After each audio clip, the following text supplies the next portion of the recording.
noite e bem-vindos ao Pensamento Crítico desta semana. Hoje vamos debater o futuro da saúde. Será a genética a chave da vida? Para isso conto com José Rueff, diretor do Departamento de Genética da Faculdade de Ciências Médicas da Universidade Nova de Lisboa, e Miguel Castelo Branco, diretor do CIBIT, Centro de Imagem Biomédica e Investigação Translacional da Universidade de Coimbra. Numa altura em que o mundo se uniu para combater um inimigo comum, o Covid-19, como serão os médicos do futuro? Os cuidados médicos? O ritmo da inovação é avassalador, prometendo muito mais com a combinação entre inteligência artificial e a Big Data. Teremos medicamentos feitos à medida e um serviço de saúde híbrido composto por humanos e computadores. Estaremos a caminho da imortalidade com a interligação entre os nossos cérebros e computadores, como defende Elon Musk. São temas que são prementes e que já são discussão diária dentro dos circuitos médicos e de investigação de topo. Miguel, começo por ti. Esta questão da Big Data e a inteligência artificial é certamente um tema que está hoje na ordem do dia. Tu tens acompanhado e tens sentido que é um rumo que está hoje, que é hoje irreversível? Eu diria que sim. Eu trabalho numa área que é a área da imagem médica, onde eu diria que essa revolução começou bastante cedo. Nós hoje já conseguimos ter algoritmos de imagem que conseguem fazer o diagnóstico com uma sensibilidade e especificidade que até superam clínicos. Portanto, isso cria uma área na medicina que nós chamamos radiómica. Nós estamos muito habituados a ouvir falar em genómica, mas na verdade nós estamos numa nova era da radiómica que vai revolucionar o diagnóstico médico e está já a revolucionar a profissão médica, neste caso no contexto da radiologia. Nós usamos também no nosso laboratório muita inteligência artificial nas interfaces homem-máquina, que basicamente usam algoritmos para tentar ler o que vai no cérebro e tentar colocar essa informação em dispositivos.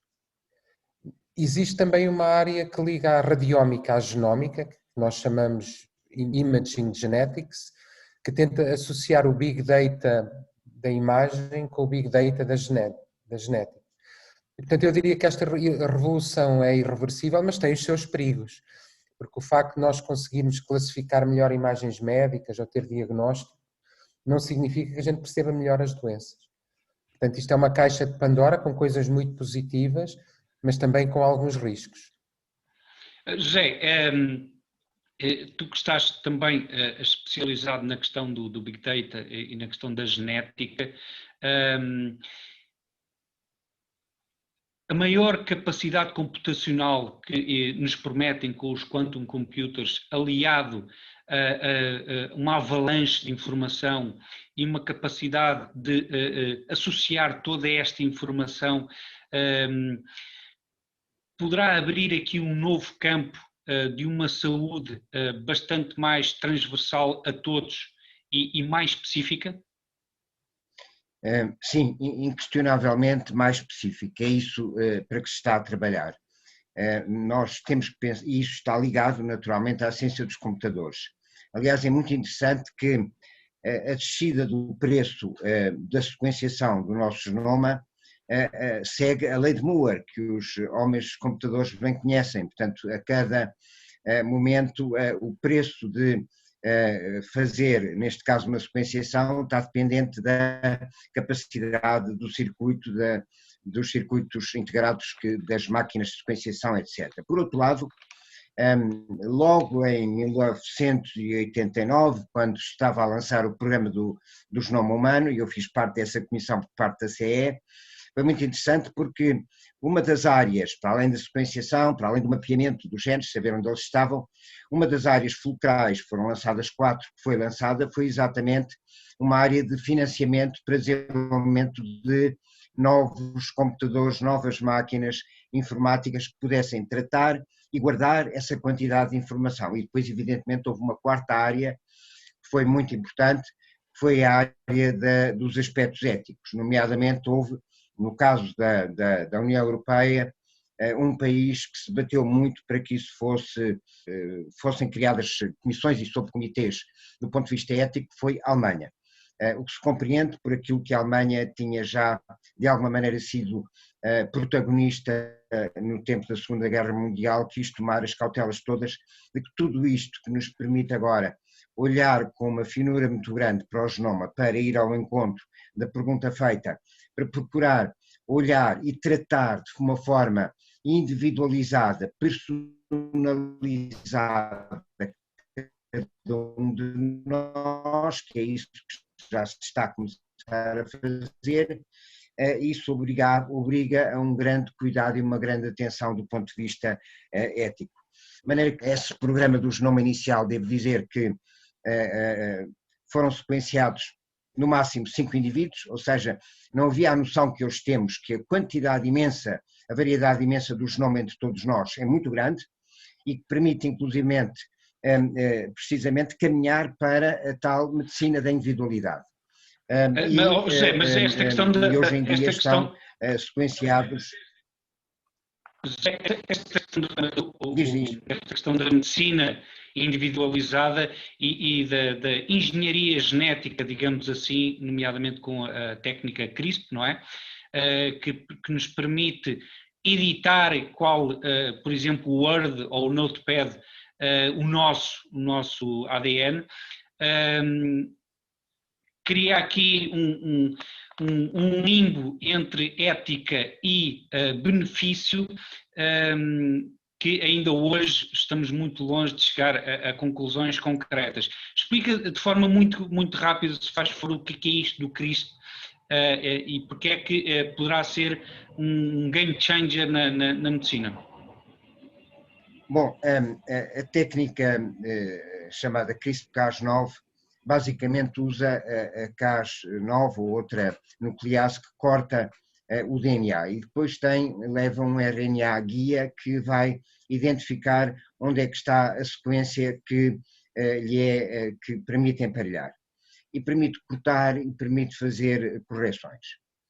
A questão é que, embora isso esteja a ser largamente usado no laboratório compreender doenças, e está a ser usado também na agricultura para melhoramento vegetal, por exemplo.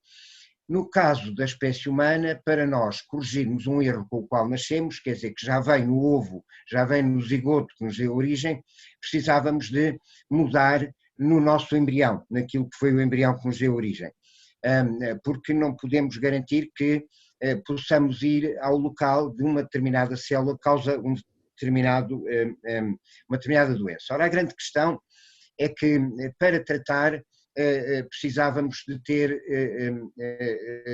segurança ética de que ao mexer no embrião ou ao mexer em células germinais não íamos mudar outras células que não deveriam ter sido mudadas.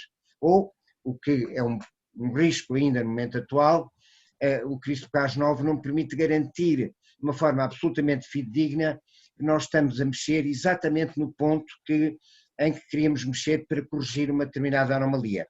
Portanto, a grande questão no que respeita à espécie humana, enquanto nós podemos mexer em células germinais em plantas ou podemos mexer em células germinais em animais, isto está feito em ratos, por exemplo, há uma aplicação à espécie humana que é muito promissora, ou pode ser muito promissora, que é alterar geneticamente o mosquito, que é o Anopheles da malária, por exemplo, para que ele não seja capaz de transportar o plasmódio, transportar o parasita.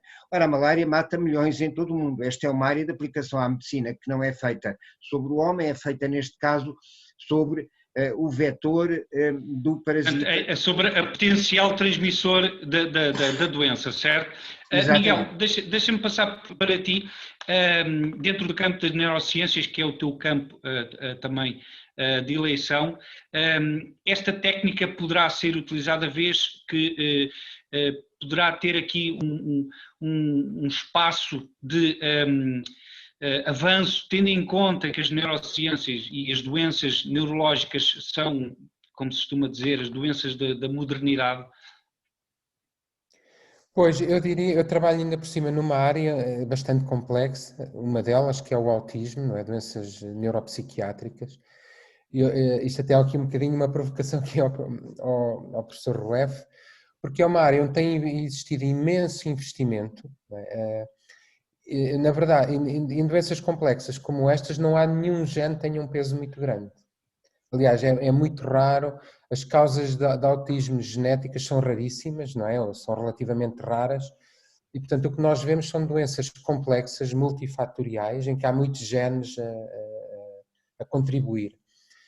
Pronto, e isto leva ao quê? Que nós ainda não temos ferramentas, e a inteligência artificial de hoje não tem ferramentas para lidar com esta complexidade ao ponto de chegarmos a um diagnóstico só com base na genética. Eu até posso dar vários exemplos, não só no autismo. Por exemplo, há doenças que têm sido associadas do ponto de vista genético, por exemplo, a doença bipolar, a esquizofrenia, o autismo, a doença bipolar e a esquizofrenia até podem correr nas mesmas famílias, mas nós até fizemos agora um estudo de neuroimagem que mostra que os circuitos cerebrais têm um comportamento completamente diferente. Ou seja, nós temos um caldo de genes que interatuam com o ambiente e levam a uma pessoa, aquilo a que nós chamamos o fenótipo, que é a pessoa, e pode levar a pessoas muito diferentes, não é? E portanto, temos até um aluno de doutoramento, eu tenho um aluno que está a tentar ligar estes dois mundos, o mundo da genética, usando até técnicas de inteligência artificial em genética e tentando ligar a isto à informação da imagem do cérebro. Pronto. E conseguem-se alguns resultados, ou seja, nós conseguimos saber se há maior probabilidade ou não da pessoa ter autismo usando bases de dados, há bases de dados internacionais, há uma que é a Simons Foundation, portanto já há fundações até a fomentar e a financiar a recolha de dados das pessoas, de características genéticas e de imagem, em que se tenta fazer inteligência artificial para encontrar melhores formas de chegar ao diagnóstico. Isto é muito relevante no autismo, porquê? Porque o autismo normalmente é diagnosticado tardiamente, só depois dos 3, 4 anos de idade. Hoje há uma competição enorme, em que entra a inteligência artificial, usando quer dados de genética, quer dados de imagem, quer até dados de vídeo, de comportamento, não é? Tentar perceber, fazendo machine learning, técnicas de inteligência artificial sobre imagens, pode ser vídeos das pessoas ou até vídeos dos movimentos oculares, tentar chegar a um diagnóstico. E isso hoje ainda não é possível. Portanto, a inteligência artificial consegue muitas coisas e até consegue muitas no diagnóstico em radiologia, mas nestas doenças neuropsiquiátricas complexas ainda estamos um passo atrás, diria eu. Mas, Miguel, uma pergunta que eu acho que pode ser também extremamente interessante, que é, geralmente o autismo está associado também a uma capacidade superior de utilização do cérebro, certo? Poderemos, com isso, descobrir como tirar mais partido da nossa principal ferramenta, que é aquilo que depois nos controla?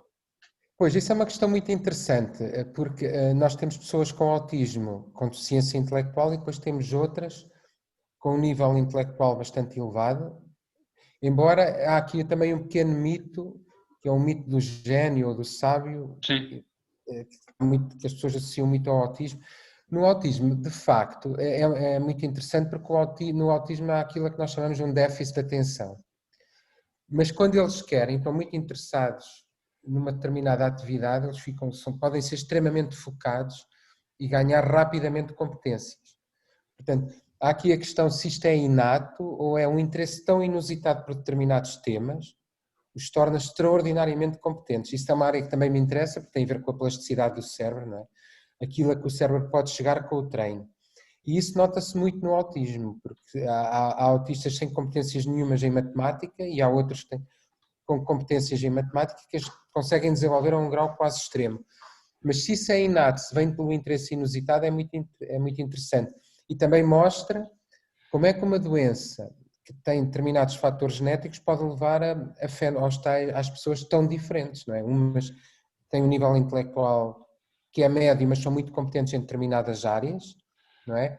E outras têm um nível intelectual até mais baixo, mas que não deixam de ter áreas de competência em que até se superam aquilo que nós chamamos de normal. Sim. Portanto, nós temos estilos cognitivos. Há pessoas, o autismo também é um estilo cognitivo. José, deixa-me pegar numa coisa que o Miguel referiu, que é a questão dos dados. Porque isto não importa, tal e qual como nos negócios normais, para as empresas de serviços ou produtos, não é só a quantidade de dados que interessa. Por exemplo, a genética não é só a genética. Para nós retirarmos partido da genética, não precisamos só dos dados genéticos, certo? Precisamos de tudo o que envolve a pessoa em si. Sem dúvida. Sem margem para nenhuma dúvida. Como o Miguel referiu muito bem, uma grande parte das doenças com participação genética são doenças multifatoriais complexas. Quer dizer, temos uma série de dados onde a genética tem contribuído bastante, e eu também trabalho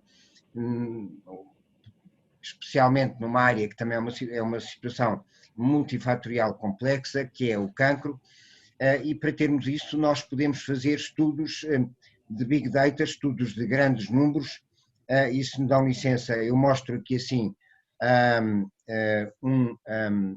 um eventual diapositivo, se conseguir pôr isto adequadamente a compartilhar, em que indico aqui assim 3 domínios em que os chamados estudos de GWAS, ou de Genome-Wide Association Studies, o que se faz, o que nós fazemos e o que nós temos vindo a fazer é ter populações para as quais há uma caracterização muito boa da doença que têm. Quer dizer, como foi referido e muito bem, nós não podemos estar a fazer estes estudos de forma cega, embora estes géneros de estudos de GWAS são agnósticos, é mesmo esse o termo que se usa do ponto de vista do género. O que se procura é exatamente ir identificar indivíduos que sejam indivíduos de risco elevado, seja para a diabetes, seja para o que for, seja para doenças multifatoriais, relativamente às quais fazemos uma análise de procura de variantes genéticas no genoma inteiro, daí o genome-wide. Podemos só olhar para a parte que codifica, a parte que dá origem a proteínas, é o chamado exoma, e podemos classificar subtipos de doenças. Isto, por exemplo, é muito importante, porque se olharmos para o caso do cancro e para o caso do autismo, tanto que hoje em dia se fala, já se deixou quase de empregar o termo autismo para falar de doenças do espectro do autismo, porque cada vez mais temos a noção de que não é apenas aquele indivíduo que nem é fenotipicamente, isto é, do ponto de vista clínico, exatamente igual, aliás, como o Dr. Miguel acabou de referir, mas terão eventualmente uma coparticipação de vários genes que conferem uma suscetibilidade e uma predisposição para estados de maior ou menor gravidade. Depois, o GWAS permite também, ou mesmo os estudos de caso-controlo, que sejam dirigidos a genes, aquilo que chamamos de estudos simplesmente de caso-controlo ou não agnósticos, também permitem olhar para a parte terapêutica, o que é uma coisa importante e que faz naturalmente mexer com muito dinheiro e envolver as bolsas e as cotações, porque naturalmente as casas farmacêuticas interessa-lhes produzir e interessa-lhes compreender se há suscetibilidades para toxicidade do fármaco ou não, e se há uma suscetibilidade é evidente que o fármaco é mais cedo colocado fora, já depois de ter sido testado em sistemas mais simples, mas também se ele é eficaz. Isto permite, digamos assim, pôr lado a lado a potencial molécula do fármaco e os eventuais genes que são identificados olhando para o genoma todo, para os nossos 3 mil milhões de pares de bases, e ver se há uma probabilidade de ele não ser eficaz. Por exemplo, se ele for muito... Zé, deixa-me só, para nós não nos estendermos muito aqui, nós precisamos de muita informação, mas precisamos também de melhor informação, no sentido em que não interessa só a informação do paciente, da doença, mas tudo o que está à volta dele e tudo o que eventualmente o fez ficar doente, não é? Aliás, é algo que, por exemplo, a Comissão Europeia já referiu que entre os países membros existe alguma cooperação, mas, por exemplo, no tema premente que vivemos hoje do Covid-19, em termos de inteligência artificial, não tem havido a cooperação que podia ter existido para melhor identificar e melhor combater a pandemia. Precisamos aqui mais de interligação entre todos os players do mercado, sim ou não? Resposta rápida que é para irmos para intervalo. Sim, sem dúvida nenhuma. Não apenas para compreender melhor aquilo que é o nosso ambiente, mas também para compreender melhor a diversidade que existe, a diversidade genética que existe, mesmo olhando apenas para a população europeia. Quer dizer, nós, portugueses, temos um padrão de variantes no nosso genoma que não é igual necessariamente à dos espanhóis, não é igual à dos franceses e dos alemães. E há diferenças e, portanto, se procura um determinado tratamento, ele pode ter uma eficácia maior ou uma eficácia menor, ou uma toxicidade diferente de população para população. E se agora compararmos isto nos compararmos a nós, europeus, com norte-americanos ou com sul-americanos ou com africanos, estamos a olhar para populações que são diferentes. É um ponto muito interessante, que mostra a divergência e que vai fazendo com que vejamos que há, de facto, diferenças na nossa sequência de bases que podem ditar não apenas uma suscetibilidade aumentada a certas doenças, mas também uma capacidade de resposta maior ou menor, ou uma toxicidade maior ou menor a determinados fármacos. Vamos então agora fazer um pequeno intervalo, voltamos já para a segunda parte.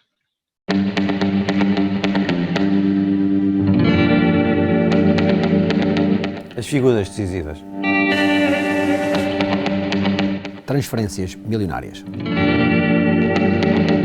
Os milhões que movimentam o desporto.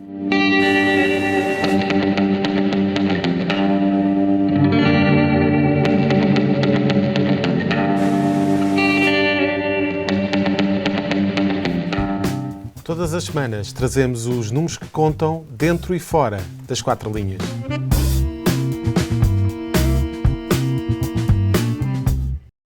Bem-vindos à segunda parte do Pensamento Crítico desta semana. Estamos a falar sobre o futuro da saúde. Miguel, esta questão dos dados também é muito importante no campo específico da neurociências, mas também da imagem, do diagnóstico.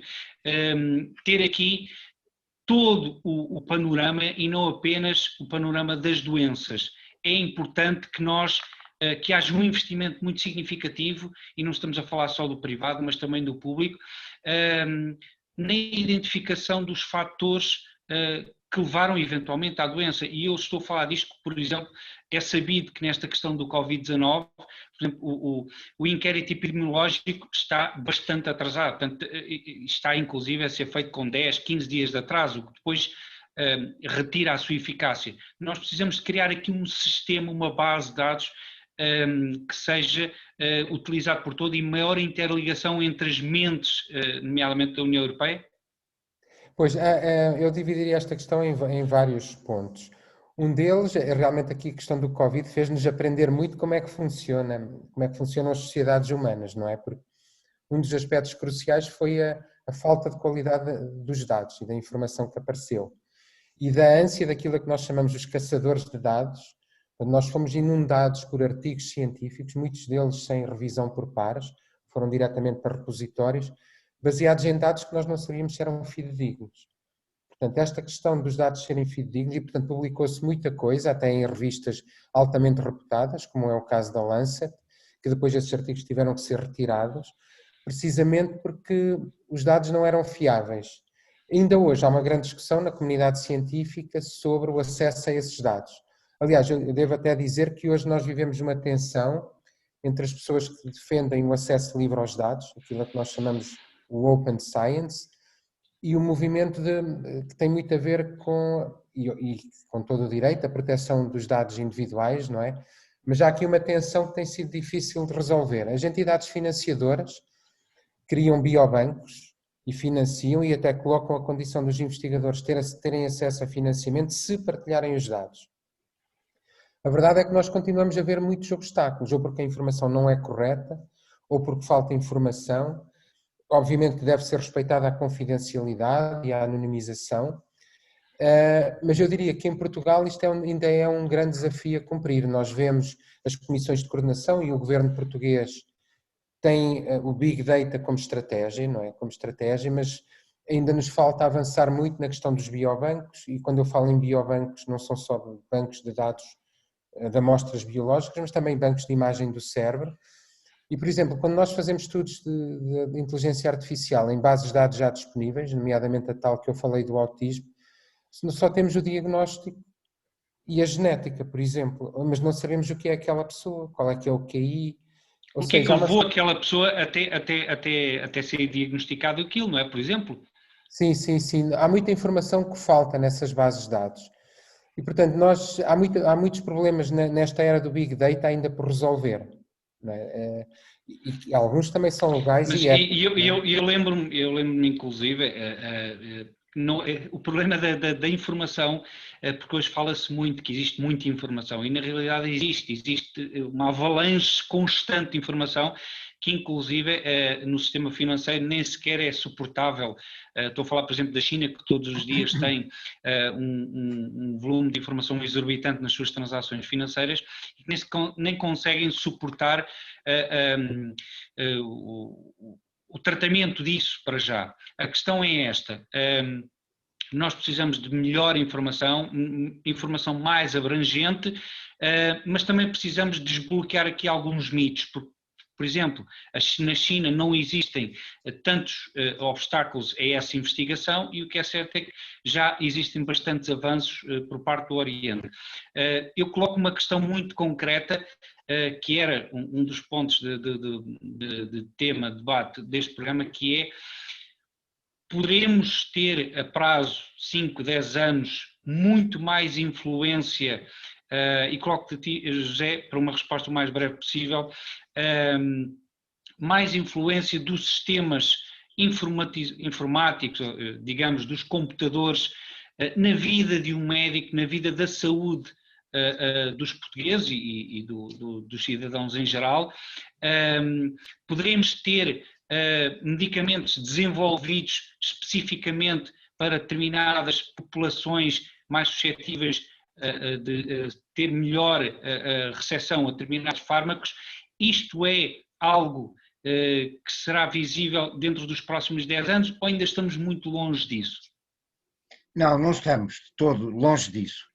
Em primeiro lugar, a questão dos dados recolhidos de cada indivíduo. É impossível fazer um estudo que, por mais que haja Big Data de genómica ou o que seja, se não houver dados absolutamente fidedignos daquilo que o doente tem, nós não podemos fazer um match em determinadas variantes do genoma e aquela situação. Esse é um ponto absolutamente fulcral. Não é apenas os dados estarem disponíveis, é ver com muita precisão o que é que exatamente é, digamos assim, o fenótipo, o quadro clínico e as características daquele doente. Por outro lado, a segunda parte da pergunta, que é a questão de poderemos ter, eu penso que é antes de 10 anos. Nós já temos no momento atual fármacos no mercado que são dirigidos a determinados pontos do genoma de determinados campos que carecem, que podem ser, que beneficiam de um determinado fármaco que é específico para se ligar àquela região que aquela neoplasia tem mutada, tem alterada. Portanto, o fármaco dirigido ao indivíduo, para a totalidade das situações, é evidente, não é fácil que seja sequer necessário, que é um ponto importante. Agora, o fármaco dirigido a indivíduos que têm aquele tipo de alteração, ou no caso do tumor, que são células que ainda por cima se alteram com bastante frequência à medida que o tumor cresce, termos fármacos dirigidos, já os temos hoje em dia. São aquilo até que inclusive a Food and Drug Administration já os classificou on-label, isto é, com a indicação de que eles são úteis para quando o genoma tem aquela alteração específica, um determinado receptor, uma determinada molécula alterada no genoma. Portanto, já vem on-label, nem deverão ser usados off-the-label, ou seja, para outras situações.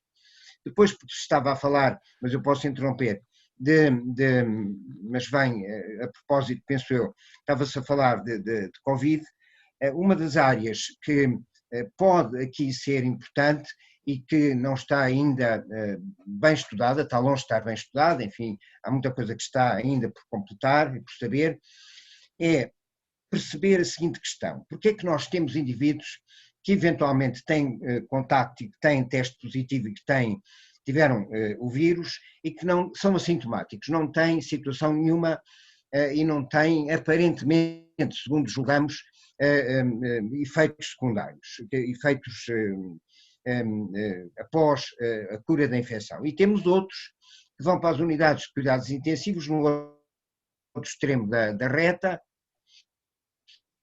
e que eventualmente vêm a falecer. Portanto, haverá aqui provavelmente uma suscetibilidade que poderá fazer com que alguns de nós sejamos mais suscetíveis ao vírus, porque, por exemplo, temos receptores. O receptor do vírus é uma história bastante interessante, que é um receptor que controla a tensão arterial, não tem nadinha a ver no mundo vivo com o vírus, mas o vírus conhece bem esse receptor. Ora, podemos ter, qualquer um de nós que está aqui, a população em geral, grupos que são grupos em que há variantes no receptor que fazem com que o vírus entre melhor e leve a uma situação mais grave, e outros que têm variantes que não permitem uma tão grande entrada do vírus, uma carga viral tão grande, viável, e portanto uma doença menos grave. Nós estamos neste momento também a procurar fazer um estudo, mas em que evidentemente é absolutamente fulcral, com o Instituto Gulbenkian de Ciência e com os hospitais do Centro Hospitalar de Lisboa Norte, Lisboa Central, mas é que é absolutamente fulcral saber qual é que são os dados clínicos de cada um daqueles indivíduos, para poder comparar com aquilo que é a genómica de cada um depois dos indivíduos. Conseguir ter conclusões mais fidedignas. José, eu já volto a ti para uma pergunta final, eu vou agora para o Miguel. Miguel, o campo da imagem é um dos campos mais utilizados pela inteligência artificial, explorados com a inteligência artificial. Faço a mesma pergunta: achas que dentro de 5, 10 anos iremos ter, não a substituição dos médicos, porque o que se fala é a conjugação dos médicos com os computadores, com a inteligência artificial, com o Big Data?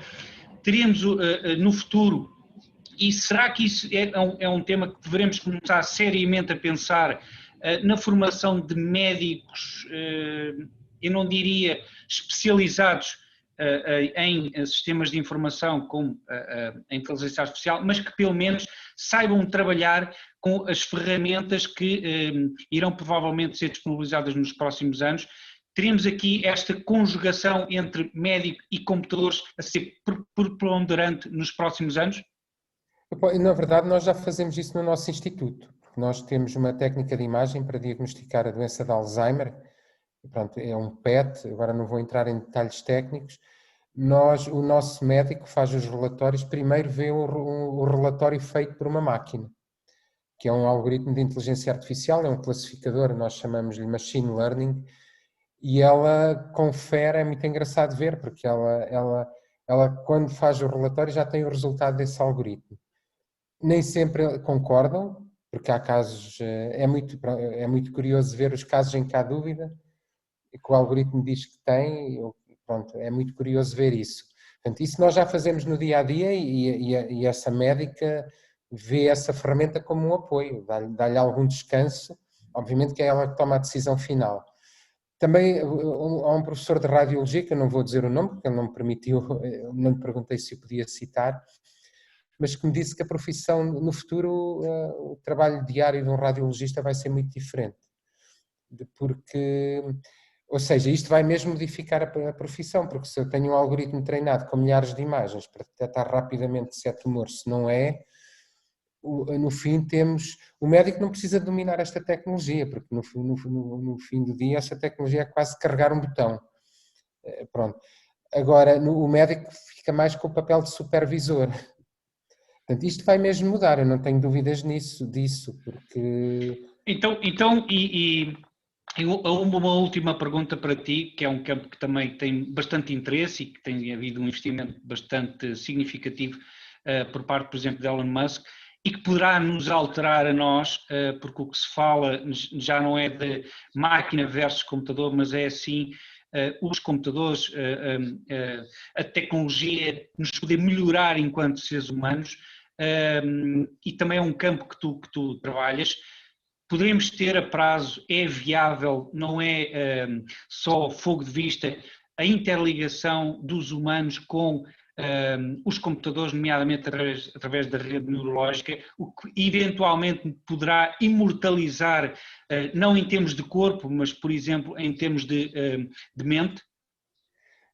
Pronto, isso é uma área em que nós trabalhamos, que é a área das interfaces homem-máquina. Portanto, nós podemos pôr uma pessoa a escrever com a mente, são os chamados spellers. Nós medimos o eletroencefalograma e a pessoa escolhe a letra que quer sem ter que usar os dedos sequer.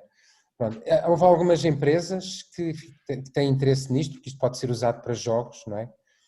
Eu estou envolvido em projetos em que a pessoa tem que manobrar um avião através do sinal da EEG, e isso precisa obviamente de algoritmos de inteligência artificial. E houve várias empresas, se calhar um bocadinho cedo demais, há uns anos, há uma, por exemplo, que é a Emotive, que a pessoa joga com o portanto, claro que isto exige desenvolvimentos tecnológicos, que a pessoa não vai estar a pôr elétrodos e a pôr gel e a esfregar a pele para aquilo ligar bem, mas neste momento já há empresas a desenvolver elétrodos secos, que não precisam de gel, a pessoa põe, como quem põe as auscultadoras, e começa a jogar com a mente, a mover objetos, jogar ping-pong, coisas desse género. Portanto, essa tecnologia já existe, tem que se, pronto, claro que tem limites, não é? Eu lembro-me quando foi o Campeonato do Mundo do Brasil, havia um cientista brasileiro que queria pôr uma pessoa com um exoesqueleto e com o sinal do EEG a dar um pontapé na bola. Isso aconteceu, mas não teve o impacto mediático que ele pretendia, porque não era tão espetacular, passa a expressão, como ele imaginava que ia ser. Mas para dizer, essa tecnologia existe e é uma questão de tempo até estar suficientemente aprimorada para se conseguirem coisas... Mas em termos concretos, Miguel, achas que podemos ter aquilo que até já foi explorado em alguns, na sétima arte, que é uma virtualização da nossa mente através de um programa de computador e que depois eventualmente até poderá ficar com uma base de dados da nossa mente para os nossos descendentes que possam falar connosco daqui a 20, 30, 40 anos? Isso é uma coisa que ainda é ficção ou já existe alguma ponta de verdade? Isso é um bocadinho a máquina de Turing, não é? Nós temos uma máquina que consegue simular o nosso cérebro com base em muita informação. Eu diria que, obviamente, não vai replicar o cérebro, mas eu acredito que com muita informação nós, assim como no jogo de Turing, a pessoa tem que dizer o que está do outro lado é uma pessoa ou é uma máquina, não é? Portanto, nós podemos, isso tem muito a ver com coisas que são abordadas nas neurociências, que é o determinismo, não é? Se nós conseguimos realmente prever o que outra pessoa vai fazer com base num conjunto de dados. Eu acredito que, com base na inteligência artificial, nós podemos criar um algoritmo preditivo do que é que seriam as respostas daquela pessoa. Claro que nós não vamos replicar a pessoa, mas no fundo é prever a decisão. E, aliás, quando nós falamos na neurociência da decisão, como é que aquela pessoa teria investido naquela circunstância, como é que teria reagido emocionalmente. Ou seja, nós, com base em muita informação, conseguimos sempre prever, isso não há dúvida. Agora, claro que isso levanta questões éticas, não é? Pois. José, e volto para ti para uma pergunta final, que é a pergunta, uma resposta breve se possível. A genética contém a chave da vida, ou seja, poderemos nós, através da genética e tudo o que está associado, mas trabalhar no sentido de termos melhores condições de saúde no futuro, seja ao nível da engenharia genética, melhorarmos ou tornar-nos menos suscetíveis a determinadas doenças, ou mesmo erradicar através do trabalho no nosso ADN. Será isso um rumo a seguir? Sem dúvida nenhuma, já o é no momento atual. Quando nós procuramos, e procuramos cada vez mais para maior número de doenças ou de situações agressivas para o nosso organismo, identificar regiões do genoma que ditam maior suscetibilidade, maior predisposição, nós podemos evitar que aquelas pessoas que têm maior predisposição estejam sujeitas a um determinado ambiente, a um determinado tóxico, a um determinado produto alimentar, a um determinado fármaco, e portanto essa é a mais benfazeja forma de podermos, e porque já temos a tecnologia atualmente e temos já custos que não são custos elevados, é por isso que o mercado da genómica aplicada a estas situações que permitam prever quem é que é suscetível a quê e evitar que aquele indivíduo possa ter condições que são nóxicas, que são nocivas e que o levem a ter uma doença, é aquela que faz, com certeza, que pensar que as perspectivas de crescimento económico destas aplicações quadripliquem, se calhar, ou pelo menos tripliquem nos próximos Então José, deixa-me colocar então uma pergunta esta assim final aos dois, por uma resposta muito rápida. Deveria Portugal investir nesse ramo, no ramo da genética, no ramo das ciências médicas, na tecnologia? Temos capacidade para isso, e quando digo capacidade é também recursos humanos, capacidade de produzir recursos humanos, porque obviamente será um nicho de mercado bastante apetecível e que já muitas empresas a nível mundial estão, as biotecnológicas. Devemos investir, deve ser um nicho de mercado para nós? Inquestionavelmente temos equipamento humano, pessoas preparadas cada vez mais em maior número e mais bem preparadas, isso é absolutamente indiscutível. Temos gente jovem, jovens doutores com uma capacidade e uma criatividade e uma capacidade de realização nestes domínios muito elevada. O que nos falta mais é financiamento. Em alguns casos é possível ter financiamento de fontes nacionais, daquilo que direto ou indiretamente vem do Orçamento Geral do Estado ou vem via Orçamento Geral do Estado, por exemplo, da União Europeia, mas não chega para tudo, porque as áreas são áreas que são áreas que exigem um investimento.